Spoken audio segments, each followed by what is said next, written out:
되게 여름이 더워서 오늘은 더운 여름에 대해서 이야기해 보도록 하겠습니다. 척추 박사 닥터입니다. 까지 발생한 온열 질환자가 1,200명 정도 되는데 올해 누적 온열 질환자는 2,183명. 또 온열 질환 때문에 숨진 걸로 추정되는 사람도 벌써 8명이나 됩니다. 여름철에 여러분들이 이제 요새 더울 때 나가보시면 숨이 턱턱 막히는 느낌이 드실 거예요. 그런 상태에서 오래 다니시면은 우리가 이제 물을 먹거나 아니면 우리가 밥을 먹어도 피부에서 증발되는 수분들이 있어요. 호흡으로 나가는 수분들이 있어요. 가만히 있어도 소실되는 수분들이 있습니다. 그래서 물을 보충해 주지 않으면 우리 몸은 결국 탈수로 가게 돼 있거든요. 일사병과 열사병을 궁금해 하시는데 제가 볼 때는 일사병과 열사병은 일사는 태양에서 나오는 열로 인해서 우리가 몸이 뜨거워져서 생기는 문제고, 열사병은 뜨거운 환경에 노출됐을 때, 그러니까 뭐 여러분들이 되게 더운 사우나에 갔다든지 아니면은 더운 환경에서 작업을 한다, 이런 분들이 생기는 게 열사병이라고 생각하시면 됩니다. 거의 제가 볼 때는 비슷한데 이게 노출 강도나 어디에 노출됐느냐, 노출되면서 어떤 신체적 증상이 생기는가가 좀 차이가 있다, 뭐 이렇게 이해하시면 편할 것 같고, 땀을 흘리는 과정에서 수분이 많이 나갔냐 안 나갔냐에 의해서 탈수가 됐냐 안 됐냐가 사실 증상을 만드는 거거든요. 온열 질환으로 보시는 게 맞지 두 차이를 그렇게 크게 구분하실 필요는 없지 않을까.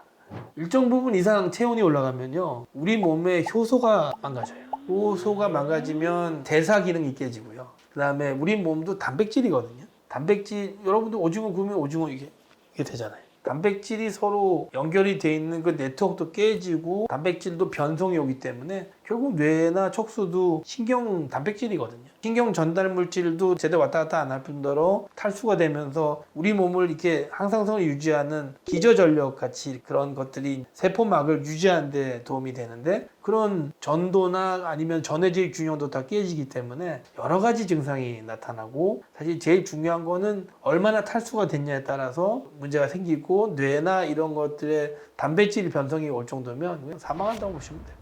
얼마 전에 그 영화가 개봉을 했는데 F1이라고 보셨습니까? 항상 경기 끝나면 얼음물에 들어가요.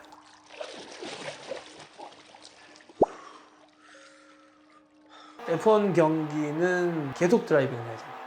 그리고 방열복 입어야 돼요. 불이 나면 붙으면 안 되잖아요. 걔들이 이게 뒤집어 쓰는 것도 있고요. 헬멧도 있고 안에 커튼같이 이게 방열, 얼굴 타면 안 되니까 이것도 있고 옷도 있거든요. 그게 공기순환이 되겠습니까? 엔진 열도 있죠. 안증막에서 문제가, 땀도 엄청 흘릴 거거든요. 그러면은 일단 심부열이 올라가죠. 그러면 그때 너무 많이 올라가면 제가 효소 다 깨진다고, 단백질 변성도 오니까 제일 중요한 건 빨리 심부 온도를 낮춰줘야 돼요. 우리 몸의 심부 온도, 코어 템퍼레처라고 합니다. 그래서 빨리 그 우리 코어 템퍼레처를 낮춰야 돼요. 낮추려면 얼음물에 들어가는 게 좋죠. 네, 얼음을 중요 장기나 눈 같은 데 너무 오래 된다든지, 눈에 대는 사람도 있거든요. 자기 눈에 열 나니까. 그 잘못하면은 녹내장, 백내장 심한 사람은 안압 확 올라가거든요. 전체적으로 피부의 온도를 낮추기 위해서는 얼음물에 들어가면 되는데, 직접적으로 오랫동안 되는 거는 좋진 않죠. 얼음찜질이라는 게 얼음물에 들어가는 건 괜찮지만 너무 이렇게 되는 거는 얼음에 의한 화상도 입을 수 있거든요. 이게 뭐 뼈나 관절에 장기적인 영향을 준다고 보기는 어렵고, 이거 급성기 손상이니까 열사병이나 이런 것 때문에 어지러워서 넘어지면서 골절될 수는 있죠. 그런 거 말고는 장기적 영향은 제가 볼 때는 그렇게 크지 않지 않을까 생각하고요.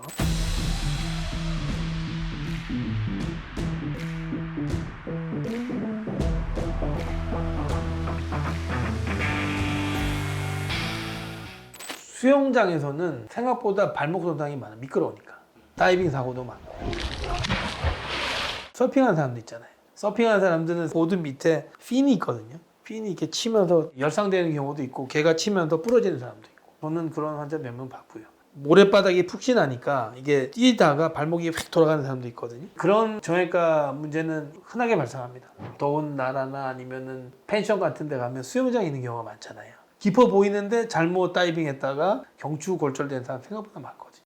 한 남성이 들것에 실려 나갑니다. 해상 다이빙 대회에 참가한 48살 김모 씨가 다이빙을 한 뒤 모래바닥에 머리를 부딪혀 목뼈가 부러졌습니다. 우리가 다이빙 할 때 이렇게 목으로 들어가면, 제가 외래에 올 때 이게 넘어졌는데 턱에 손상이 있다고 하거나 이마에 손상이 있으면 저는 일단 안 척해 봅니다. 왜냐하면 들어가면서 이게 부딪히거나 이렇게 될 가능성이 있어요. 이렇게 되면은 앞쪽에 디스크가 이게 늘어나면서 뒤로 터져서 신경을 누를 수도 있고요. 이렇게 부딪히면은 목이 이렇게 꺾이거든요. 그래서 프랙션 디섹션 인절이라고 이게 이렇게 되면서 척추가 앞뒤로 찢어지는 경우가 있어요. 그럼 이게 덜렁덜렁하니까 그 정도 될 정도면 안에 신경도 같이 망가지는 경우가 있거든요. 제 환자 중에 있어요. 그래서 여기 이하로 마비됐는데 겨우 살아가지고 손발 움직이고 생각보다 경추 골절이 잘 되기 때문에 함부로 다이빙 하시면 그것도 머리 쪽으로 들어가지 마시고 다리는 들어가도 골절돼도 죽진 않으니까 그런 직접적인 바닥에 부딪히는 손상 말고는 사실 그렇게 다이빙하면서 생기는 손상 중에 여러분들이 이제 다이빙을 이렇게 매끄럽게 들어가야 되는데 배로 부딪히는 경우도 있고 너무 높은 데 뛰어내리다가 이게 빵 부딪히면 생각보다 물의 마찰력이 크기 때문에 장파에 오는 경우가 있어요. 장이 조금만 찢어지거나 간이 조금만 찢어지면 처음에는 통증이 별로 없을 수도 있거든요. 간은 사실 잘 안 찢어집니다. 여기 갈비뼈에 가로막혀 있으니까. 그렇지만 너무 세게 부딪히면 조금 찢어질 수도 있거든요. 그래서 갔다 왔는데 너무 배가 아프다 그러면 꼭 병원을 가보시기 바랍니다. 그건 어디 안에 뭐가 손상이 있을 가능성도 있거든요. 제 조카 중에 여기서 여기까지 뛰어넘는 파쿠르라고 하다가 떨어져가지고 신장 동맥 찢어져가지고 신장 동맥을 색전수리하고 막은 경우가 있거든요. 사실 그거 처음에는 그냥 좀 애가 배 아프다고 밖에 안 했어요. 근데 가보니까 찢어져가지고 그거 빨리 시술 안 하면 환자 죽거든요. 나왔는데 애가 좀 삐리하고 손이 저리고 막 뭐 다리가 잘 안 움직이고 그러면 목을 움직이게끔 하시면 안 돼요. 빨리 119나 어디 수영장에 목에 보조대가 있는지 확인해야 됩니다. 마이애미 브레이스나 필라델피아 브레이스라고 이걸 잡아주는 게 있어요. 그거를 꼭 하고 움직이셔야 됩니다. 그럼 왜냐하면 그게 어디 디스크가 터지거나 골절이 있을 수 있거든요. 일단은 외견상 골절이 있는지 팔다리에 축이 그대로 있는지 부어 있는지 아니면 피가 잘 통하는지 뭐 이런 것들을 확인하는 게 정형외과적으로 제일 할 일이에요. 왜냐하면 골절이 있게 되면은 쇼크에 빠지는 경우도 있거든요. 목이 혹시 부러졌는지 그거는 환자가 의식이 없다면 사실 의식이 없는 거를 뭐 물어볼 수는 없으니까 디폴트 값으로 바로 필라델피아 브레이스나 마이애미 브레이스를 채우는 게 좋죠. 우리가 어떤 행위를 할 때 어떤 걸 우선으로 할지 결정해야 돼요. 어떤 걸 우선 이 환자가 심장이 섰나? 심장이 섰으면 갈비뼈가 폐를 찌르든 안 하든 일단 마사지 해야 돼요. 그 다음에 ABC가 있거든요. AOA가 있는지 확인해야 돼요. 여기가 숨을 쉬는지 기도 확보 먼저 하고 그 다음에 얘가 뛰는지 확인해야 돼요. 숨을 쉬는지 확인하고 뛰는지 확인해야 돼요. 안 뛴다면 갈비뼈가 폐를 찌르던 뭐건 무조건 마사지 해야 돼요. 의사들이 마사지 하다 보면 갈비뼈가 다 작살나는 경우도 있거든요. 그래도 합니다. 무조건 호흡과 심장이 살아나야 돼요. 갈비뼈가 부러졌다고 마사지 안 하면 안 됩니다.